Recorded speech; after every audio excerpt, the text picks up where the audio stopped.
Unlawful Activities Prevention Act amade atai anti-terror legislation sing yauna special statute da panduna lairiba trial sing dispose saunaba Supreme Court na Union Lenga amade state authority sing da akhanaba NIA gi court sing lingnaba Hankhre Supreme Court ki Chief Justice Suryar ka amade Justice Joymala Bakchi gi bench amana UAPA amade Narcotic Drugs and Psychotropic Substances ke Special Criminal Enactment singe trial thintaduna laibagi matangda su moto case amagi hearing chatharaduna yathangase haukiba irai numita pikibane bench aduna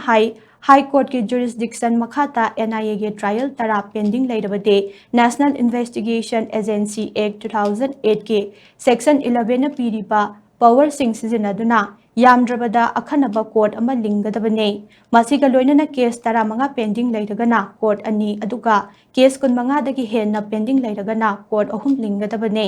terrorism organized crime amade national security offenses singa mari leinaba akaknaba matamda wayel pinaba akhanaba judicial infrastructure lehenbagi mathau tabana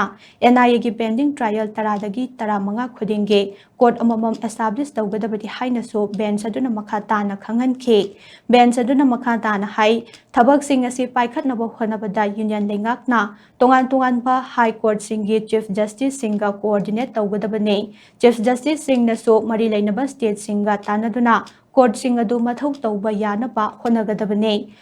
court sing asida presiding officer sing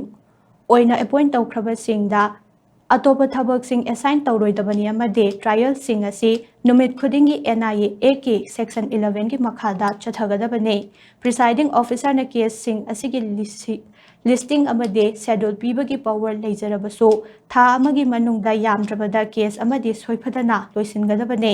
Supreme Court ki hearing aduda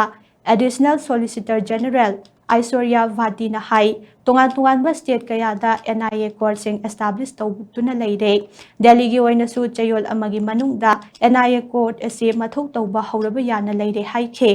adum oina mag center na di hiramasigi matangda special court sing asena union lengakna financial assistance pirabadi hauzik lairiba allocation framework sing ase kairagani haina phongdorakle